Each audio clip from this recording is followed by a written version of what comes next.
मेरे दाता जी तेरियां रचाइयां खेड़ा सारियां मेरे दाता जी तेरियां रचाइयां खेड़ा सारियां मेरे दाता जी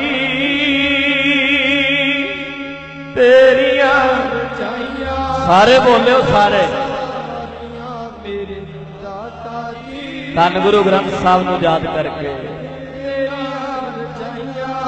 कहना मेरे तेरियां